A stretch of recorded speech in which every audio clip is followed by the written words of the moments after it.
और मौली साहब आए।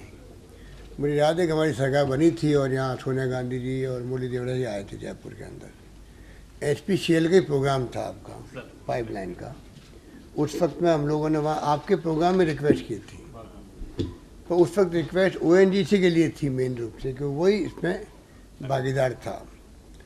पर ये सुखद सहयोग मानता हूँ मैं इसको कि जिस HPCL के प्रोग्राम में हमने पुरजोर शब्दों में पैरवी की UPA चेयरपर्सन सोनिया गांधी से और मुरली देवड़ा जी से, और आप लोग सब यहाँ मौजूद थे, उसी HPCL कंपनी ने आखिर में आगे आके जो निर्णय किया उसके लिए मैं आपको तमाम मेरे साथियों की ओर से, सरकार की ओर से आपको धन्यवाद करना चाहता हूँ।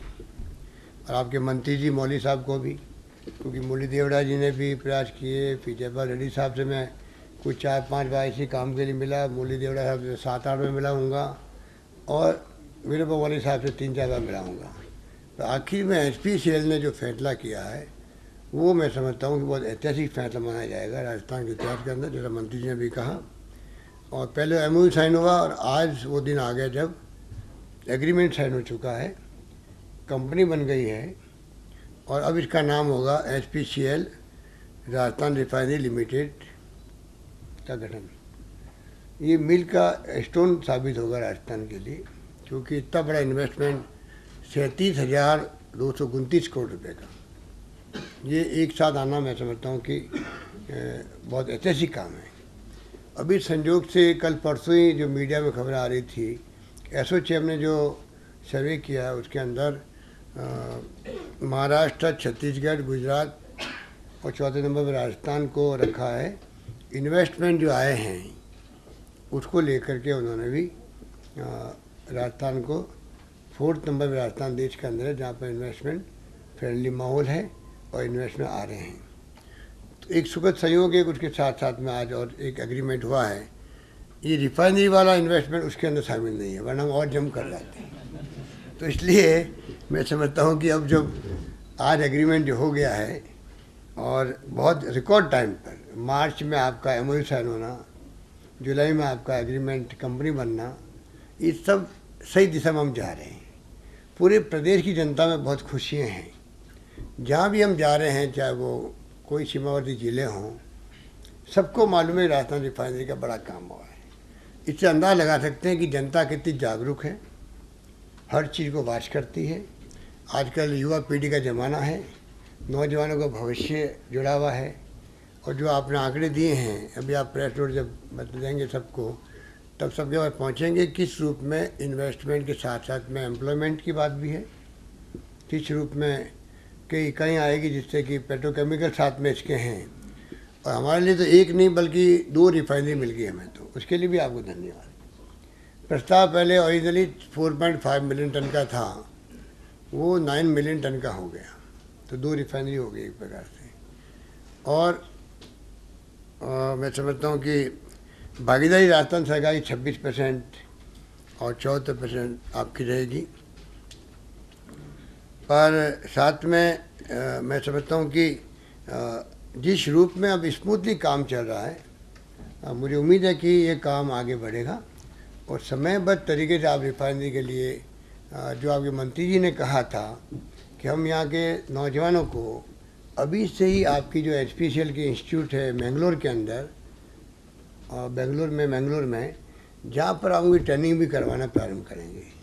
तो मैं समझता हूँ स्थानीय लोग जो बाड़मेर के हैं या राजस्थान के हैं, जो जिस क्वालिफिकेशन होंगे, उनकी ट्रेनिंग का काम भी आप अगर साथ साथ में ये आज के बाद में अगर होने लग जाएगा, कुछ सिलेक्शन भी, कुछ यहाँ के युवा जो जाना चाहेंगे उनको भेजने का भी, तो मैं समझ बहुत बड़ा काम होगा। एक मैसेज जाएगा कि HPCL जो है अभी से ही स्थानीय लोगों को प्रेफरेंस दे रही है। इस रूप में मैं समझता हूँ कि ये तमाम जो फैसले हैं बहुत ही ऐतिहासिक फैसले हैं। और आगे जो है जो भी काम आप हाथ में लेंगे, सरकार की कोई भागीदारी खुद की है, तो सरकार तो आपकी पार्टनर हो गई जॉइंट वेंचर के लिए, इसलिए दिक्कत आपको वैसे भी नहीं आने वाली है। आप और हम लोग सब मिलके इस रिफाइनरी को लगाएंगे।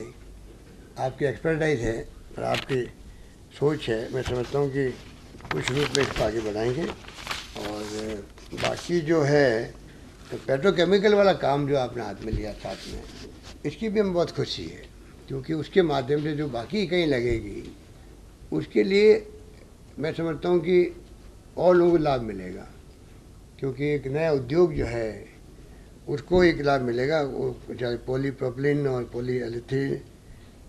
एथिलीन, बुटाटाइन, बेंजीन, जाइलिन, कई ऐसे उत्पादन हैं। मैं समझता हूँ कि बहुत बड़ा काम इस प्रकार से संभव होगा। इसके अलावा भी आपके नोट में कई बातें लिखी गई है। मैं समझता हूँ कि इसको इसी रूप में हमें लेना चाहिए कि कैसे ग्रीन जोन के अलावा जो आपने कहा है कि औद्योगिक क्षेत्र के विकास होंगे, तो हमारी प्लानिंग अभी से होनी चाहिए। इधर हम चाहेंगे जितनी ज़मीनें हैं वहाँ आसपास के अंदर, वो ज़मीनें इस रूप में प्लानिंग हो। मैं चीफ सेक्रेटरी साहब को मैंने कहा है कि प्लानिंग ऐसी होनी चाहिए जिससे कि अभी से ही योजनाबद्ध तरीके से वो पूरा एक प्रकार से नया नगर बसेगा रिफाइनरी के साथ के अंदर। तो चाहे वो आवासीय हो, चाहे वो औद्योगिक इकाइयाँ हो, चाहे और कोई वहाँ प्रोजेक्ट आने की बात हो, परियोजना आने की बात हो, वो तमाम काम योजनाबद्ध तरीके से हो जिससे कि आने वाली पीढ़ियों का आराम होगा। तो मैं समझता हूँ कि अभी से उसकी प्लानिंग हमें करनी चाहिए। अगले 50 साल के बाद में पूरा सीनियर देखिए हम तो मैं कई बार रिपीट करता हूँ कि हर काम को चुनाव की दृष्टि से नहीं देखना चाहिए, और ये बात मैं कहता हूँ, मैं मन से कहता हूँ। ये कॉन्शियस अपने अलाउ करती है या कॉन्शियस डिसीजन होता है खुद का सीक्रेट मतदान से, इसलिए हर ये रिवाज बन गया है। कोई भी आप फैसला करो तो उसको लिंक करते हैं चुनाव से। इसलिए अब जो आपने जो कहा फेसबुक वाला, ये भी कोई कॉन्स्पिरेसी कौन सी हुई पता ही नहीं पड़ता हमें तो। थर्ड पार्टी ऐसी कहते हैं कि हम तो समझते नहीं कि लाइक पैदा करने वाले भी लोग हैं, तो जिनके इंटरेस्ट इस प्रकार के हैं कि कैसे आप कोई कंट्रोवर्सी पैदा करो, मैं समझता हूँ वही लोग ऐसा काम कर सकते हैं। और ये वो लोग ही हो सकते हैं कि जिनको राजनीति करनी है। दुर्भाग्य से आप देख रहे हो कि फेसबुक के अंदर कभी माइनॉरिटीज़, मुस्लिम माइनॉरिटीज़ को लेके आप देखते हैं लोग सड़कों पे आ रहे हैं। कई बार उनके फेसबुक में क्या क्या बात आती है जो नहीं आनी चाहिए। हिंदुओं के देवी देवता के बारे में आते हैं जो नहीं आनी चाहिए। तो ये इस प्रकार की अगर आप ये जो लाइकिंग बढ़ाते हैं या बढ़वाते हैं या कॉन्स्पिरेसी करते हैं कि कौन कोई कंट्रोवर्सी बननी रहनी चाहिए, तो ये उसी श्रेणी के लोग होंगे जिन्होंने ये काम किया होगा। क्योंकि जो हर जिसकी फेसबुक होती है चीफ मिनिस्टर की या मिनिस्टर की, उसके लिए टीम काम करती है।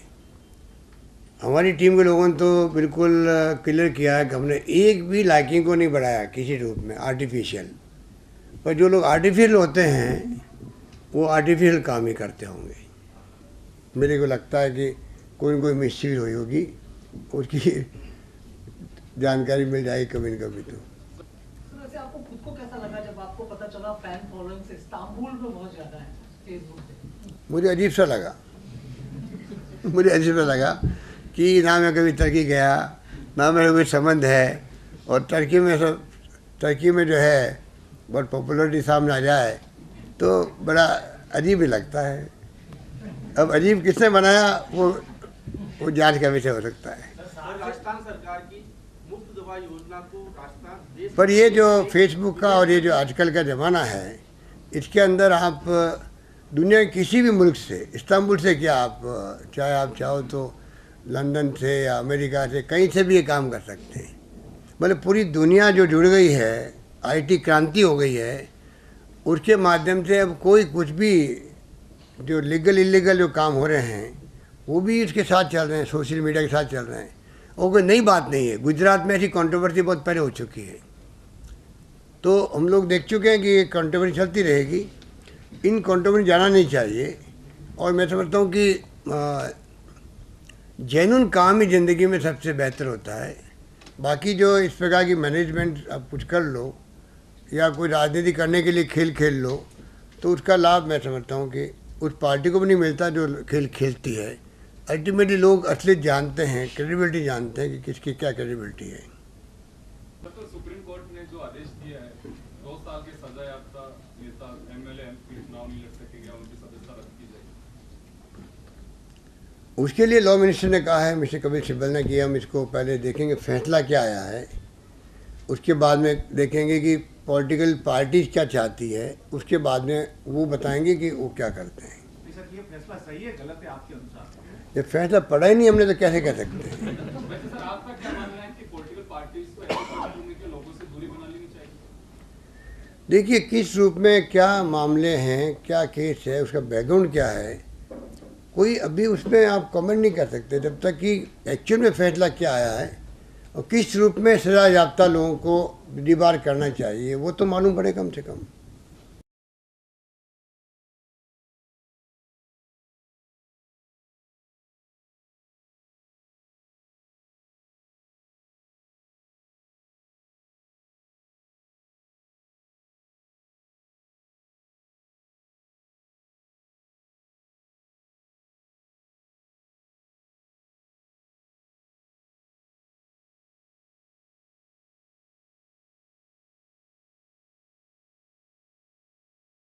तो अभी तो उत्तराखंड में जो सर लापता है राजस्थान के लोग, आपके नोटिस में भी है, अब सर क्या पहल की जा रही है?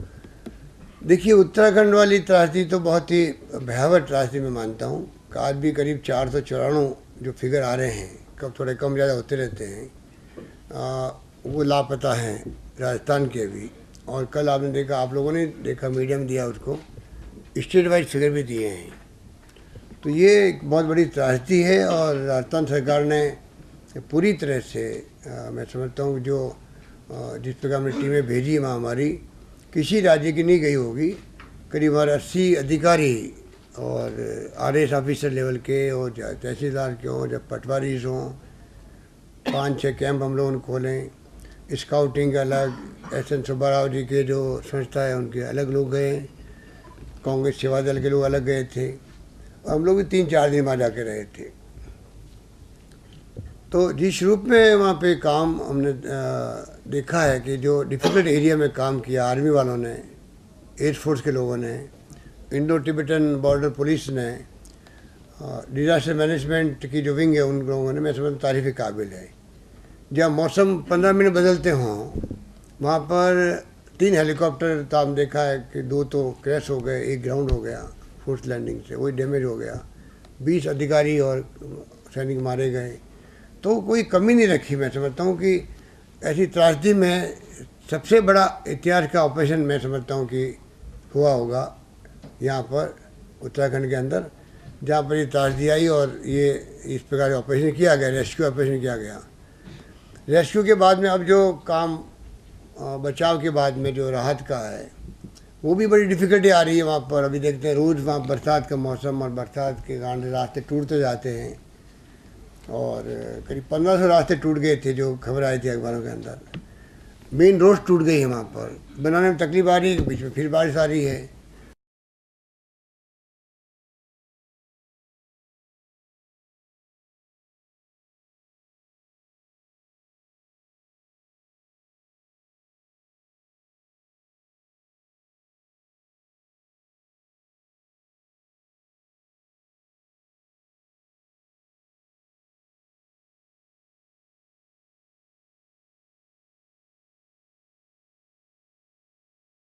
राजस्थान सरकार की मुफ्त दवा योजना देश के प्रदेश ही नहीं पड़ोसी देश भी अपना रहे हैं और वो भी इसकी सराहना कर रहे हैं। इस योजना को गांव ढाणी तक कैसे पहुंचाने के लिए नए प्रयास किए जा रहे हैं, उसके बारे में? प्रयास तो बहुत अच्छे किए जा रहे हैं। पूरी डॉक्टर्स और कंपाउंडर, नर्सेस सहित डिपार्टमेंट के लोग सब लगे हुए हैं। पर सबसे अच्छी बात मैं कहना चाहूँगा कि इस योजना का लाभ अभी किसी को मिल सका है तो बहुत अच्छा लगेगा आपको जान के भी कि उत्तराखंड में जब त्रासदी हुई है तो एकमात्र राजस्थान राज्य है जहाँ पर, क्योंकि जब फ्री मेडिसिन स्कीम चल रही है तो गोदाम भरे पड़े रहते दवाइयों से, तो ट्रक लोड्स, पहले 2 ट्रक, फिर 3 ट्रक, फिर 4 ट्रक, यहाँ की सरकार ही भेजने में सक्षम रही और वहाँ के लोगों ने मांग भी करी कि हमें मतलब और दवाई की इस चीज़ की ज़रूरत है जो आपके नहीं मिल सकती, क्योंकि आपके यहाँ पर फ्री मेडिसिन स्कीम चल रही है तो इसलिए गोदाम भरे पड़े हैं। तो इसलिए पूरा सहयोग हम लोगों ने वहाँ पे किया है। तो मैं समझता हूँ कि और दूसरा क्वेश्चन जो आपका था उसको मैं कहना चाहूँगा, जो हमारे पास खबरें आती है उसमें लगता है कि अन्य राज्यों में भी सरकारों पर दबाव पड़ रहा है, दक्षिण के अंदर भी। अगर राजस्थान में अगर ये स्कीम कामयाब हो सकती है तो पूरे देश के राज्यों में ये स्कीम लागू क्यों नहीं हो सकती है। टेस्ट फ्री की योजना हो, चाहे वो फ्री मेडिसिन की योजना हो, तो मैं समझता हूँ कि धीरे धीरे पूरे देश में लागू होगा तो पूरे देशवासियों को लाभ मिलेगा।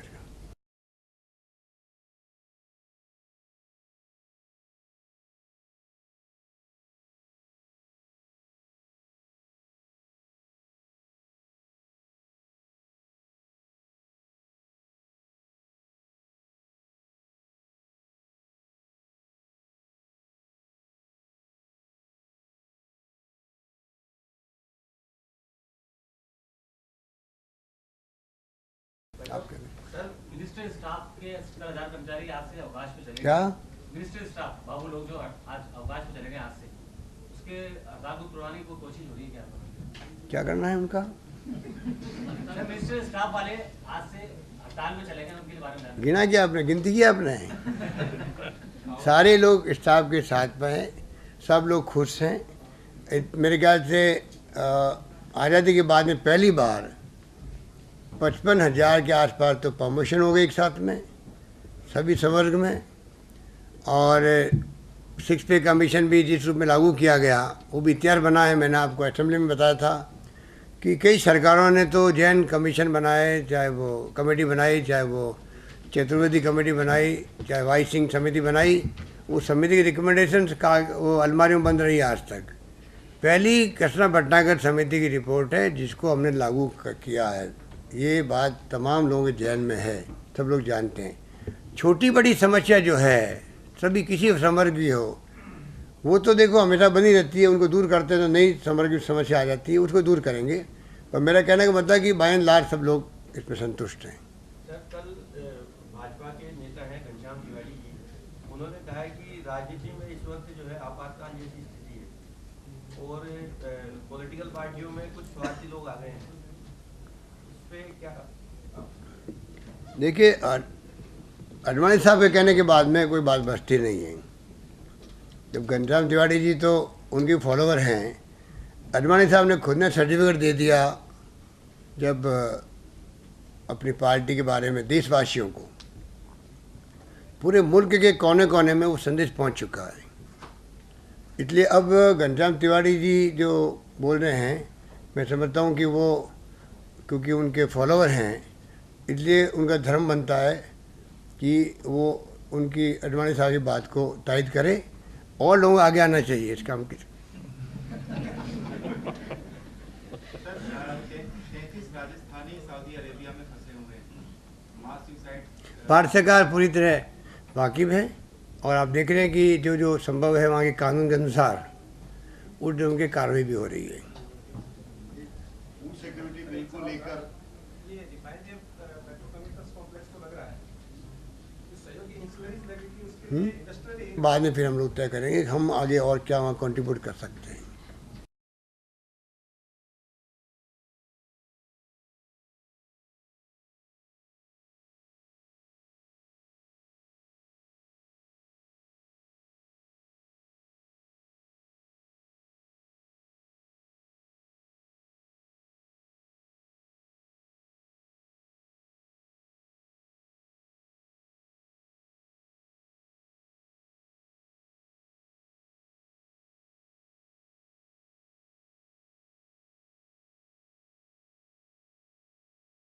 जैसे रॉबर्ट वाड्रा को है वैसे ही अधिकार सबको ही है कि ज़मीनें खरीदे, बेचे और पैसा कमाए। क्योंकि मैंने कहा लाखों लोग, 4-5 लाख लोग ऐसे होंगे देश के अंदर जो ज़मीनों के काम कर रहे हैं। ये भी बड़ा दिमाग का खेल है जो मैंने अनुभव किया है। आप पत्रकार मित्रों को कहना चाहूँगा, आप गले देके फंस गए हो। आजकल तो दिमाग लगाओ, इतना इन्वेस्टमेंट आ रहा देश के अंदर। जब से यूपी गवर्नमेंट बनी है, उदारीकरण वैश्वीकरण आया है, नीतियाँ बदली है। डॉक्टर मनमोहन सिंह जी के वक्त में सोनिया गांधी जी ने उनको बनाया प्रधानमंत्री, स्वयं नहीं बनी। उसके बाद में जो कुछ भी इन्वेस्टमेंट या रेवेन्यू बढ़ रही है राज्यों की भी और केंद्र की भी, ये तो मैं समझता हूँ कि पिछली बार मैं मुख्यमंत्री था तब आपने देखा होगा कि फाइनेंशियल क्राइसिस था सब राज्यों के अंदर और देश के अंदर भी। जब से यूपीए गवर्नमेंट आई है फर्स्ट 2004 के अंदर, तब से आप देखें रेवेन्यू बढ़ गई, केंद्र सरकार की बढ़ गई, राज्यों की बढ़ गई, उसी रूप में डिवोल्यूशन भी हो रहा है, राज्यों को हो रहा है, उसी रूप में पैसा लोगों के पास पहुंच रहा है, उसी रूप में लोग सर्कुलेशन कर रहे हैं मनी का। इसलिए आज इतने काम चलने लग गए हैं कि आपको आश्चर्य होगा, राज्यों के पास में ठेकेदार नहीं मिल रहे उनको।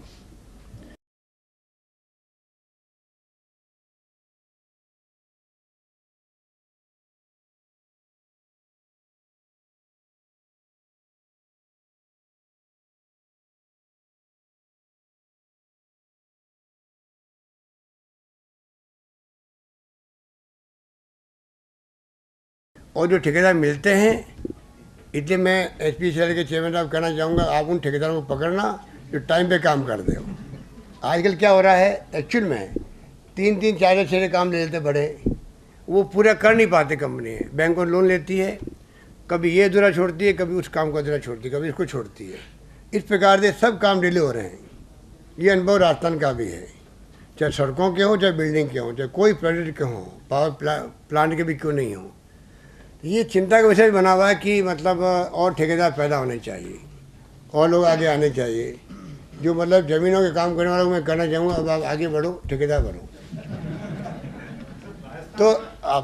तो मैं ये कहना चाहूँगा कि ये काम ऐसा है, ये बात मैंने इसलिए कही कि जिनको मालूम है कि यहाँ रिफाइनरी आ रही है, जिनको मालूम है कि यहाँ आने वाले वक्त में नेशनल हाईवेज का काम शुरू होगा, डिक्लेयर हो गई नेशनल हाईवेज, जिनको मालूम है कि यहाँ बड़ी हॉस्पिटल की या एजुकेशन की इंस्टीट्यूशन आ रही है, पहले ही लोग क्या करते हैं, आप हम लोग तो लिखने में नहीं रहते हैं, वो लोग क्या कर रहे हैं कि दिमाग लगाते हैं कि उधार लो, कहीं से पैसा लाओ, आज में ज़मीन खरीद लो। वहाँ पर ज़मीन खरीदी, 2-3-4 साल के अंदर वहाँ पर बड़ा प्रोजेक्ट आया, परियोजना आई, और सीधा भाव 50% 100% नहीं बल्कि 400-500% बढ़ जाते हैं, और वो ज़मीन वहाँ पर बेच देते हैं। इसी प्रकार से कोई योजना जो बनती है तो उसी रूप में लोग काम करते हैं। ये कंपनी बनी हुई है, ज़मीनों के काम करने की बड़ी बड़ी कंपनी बनी हुई है। और रॉबर्ट वाड्रा को लेके जो षड्यंत्र किए गए बीजेपी ने, वो बार बोल रहे हैं, और आपको लिखना ही पड़ता है, आपकी खुद की मजबूरी में समझता हूँ। अब आप बता दीजिए कि आप जो सही बात तो लिखे हैं कि रॉबर्ट वाड्रा ने कोई ज़मीनें क्या राजस्थान में खरीदी है, सरकार का कोई लेस मात्र सहयोग लिया है क्या? सरकार के किसी मुख्यमंत्री को, मंत्री को कहा क्या मुझे ज़मीन दिला दीजिए कि मुझे कहाँ खरीदनी है? वो भारत का नागरिक है, कहीं खरीद सकता है। नंबर 1, अगर सीलिंग से ज़्यादा ज़मीन है उसके पास में है मान लो, तो सरकार फिर भी नोटिस दे सकती है, भाई आपके पास ज़मीन कैसे है। ये जो इस प्रकार से नाम लेके बदनाम करने की जो साजिश चलती है, और वो पार्टी करती है भारतीय जनता पार्टी के नेता लोग, जो सब इन कामों में ज़िंदगी भर उन्होंने ये काम ही किए हैं, उनकी पार्टी के लोगों ने, उनकी पार्टी नेताओं ने। वो लोग आरोप लगाते, मुझे तो इस बात की हंसी आती है कि जिन्होंने ज़िंदगी में धंधे ये किए उन लोगों की पार्टी लोगों ने, वो आरोप लगा रहे हैं। आजकल तो RTI का भी जो है म्यूचुअल करने लगे वो लोग, ब्लैकमेल करने के लिए। और आपको हमको मालूम नहीं कि RTI के माध्यम से वो लोग दबाव दे के कितना करप्शन कर रहे हैं।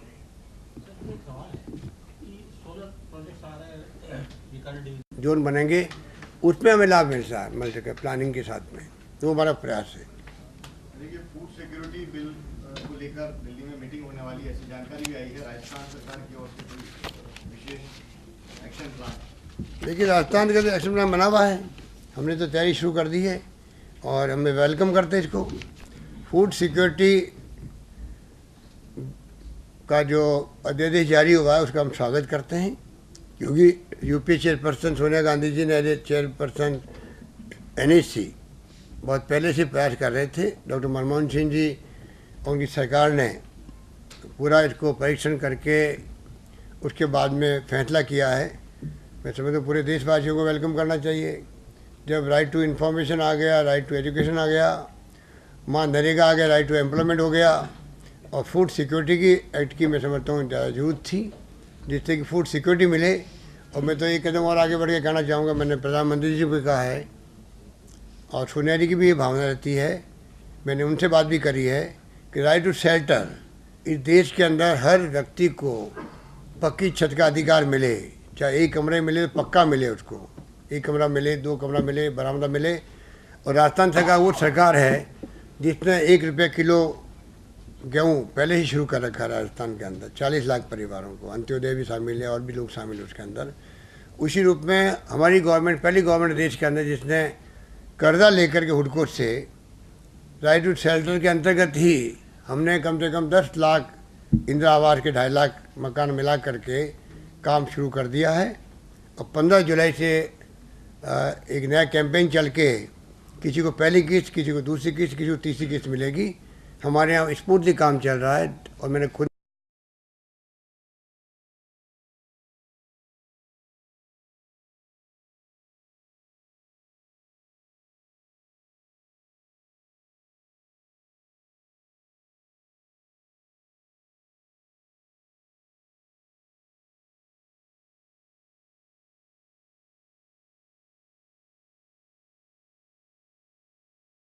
और आपको धन्यवाद देना चाहिए, कैटरर को धन्यवाद देना चाहिए। सर मेरा सवाल नहीं है, लेकिन एक ऑब्जर्वेशन है कि जितना खुल के आज आप बोल रहे हैं, लगता है कि आपका कॉन्फिडेंस बहुत हाई है इलेक्शंस को लेकर। आपने कम कम देखा है बता दीजिए।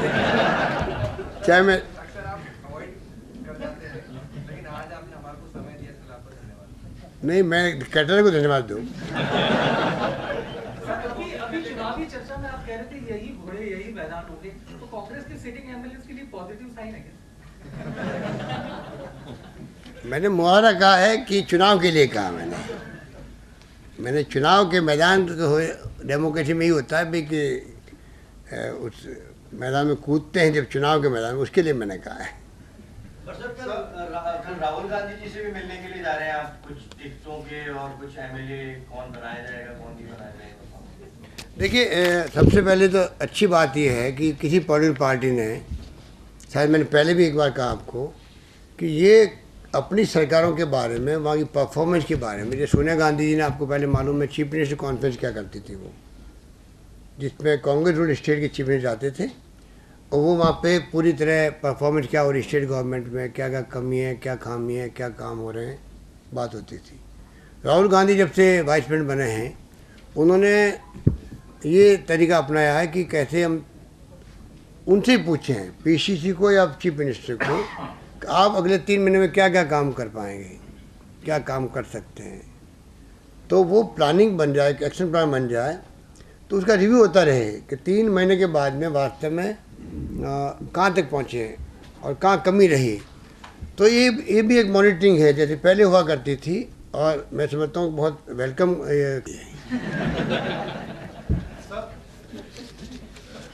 बेसिकली ये रिफाइनरी की लोकेशन पे काफी कंट्रोवर्सी हुई थी। वहाँ के लीलाला के लोगों का कहना है कि ये पॉलिटिकली मोटिवेटेड डिसीजन था।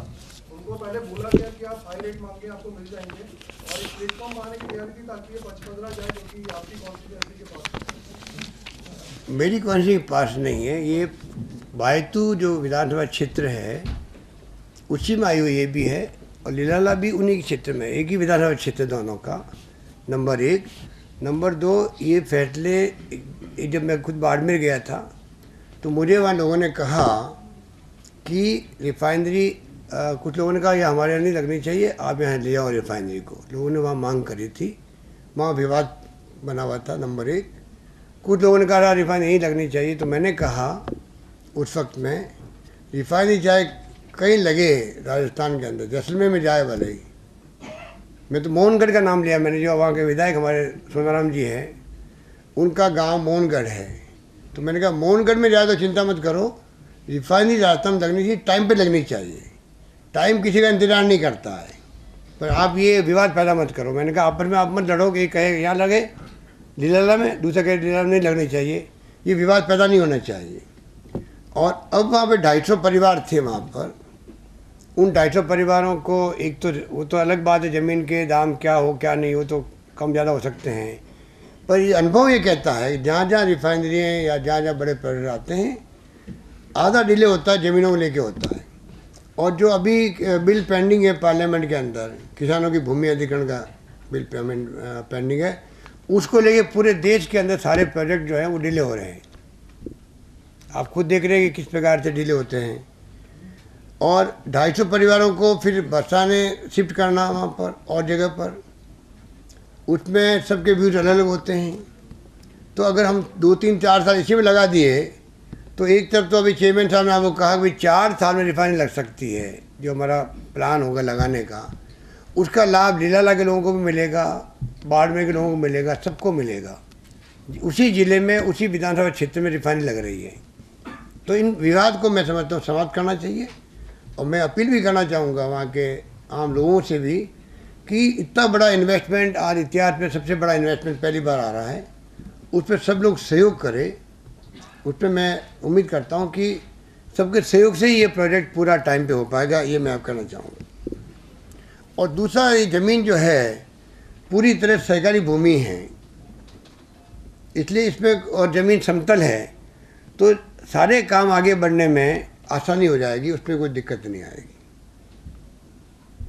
और 250 परिवार जो हैं, जो सदियों से वहाँ रह रहे हैं, एक अटैचमेंट होता है वहाँ रहने का, अपने ज़मीन से जुड़ा होता है ज़िंदगी का, उनको उजाड़ो तो बड़ा। आप देखो पोंग डैम के विस्थापित आज तक जो है हिमाचल के, आज तक हम जाते हैं गंगानगर हनुमानगढ़, तो वो लोग आज ज्ञापन दे रहे हैं 50 साल के बाद में भी। तो विस्थापितों की स्थिति विस्थापित ही जानता है, तो वो भी उससे बच जाएंगे वो लोग, उसका फ़ायदा मिलेगा। और अंतर्राष्ट्रीय सीमा जो पाकिस्तान की है, उससे ही 50 किलोमीटर दूर होगा, तो कोई ज़्यादा फर्क पड़ने वाला नहीं।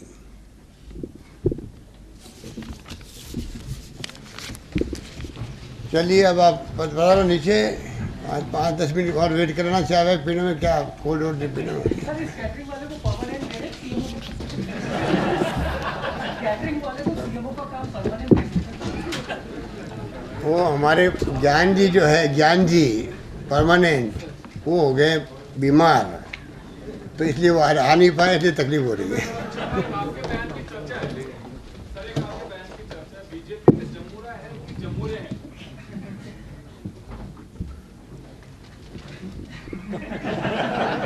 क्या मैं समझा नहीं? आपने बीकानेर में बयान दिया था, उनके लोगों ने ये बात कही थी, मैंने नहीं कही है। उनके लोगों ने, मैंने सुनी, साहब आप इनकी क्यों चिंता करते हो, इसलिए मैंने ये बात कही थी। कुछ लोग ऐसे होते हैं जो आप देखते हो कि ऑफ द रिकॉर्ड बात करते हैं कि साहब ये तो ऐसे लोग हैं, आप इनकी क्यों बात करते हो। तो बात मैंने उस संदर्भ में कही थी। बाकी तो देश के अंदर डेमोक्रेसी है, कोई जाके कहीं पे बात करे, पर दुर्भाग्य ये है इस पार्टी का, इनको रैली के संचालन में ही बाहर से लाने पड़ते व्यक्ति को, सरकार आरोप लगाने होते इनके पास कोई व्यक्ति मिलता नहीं है, उनके लिए बाहर से लाने पड़ते हैं, ये इनका दुर्भाग्य है। धन्यवाद।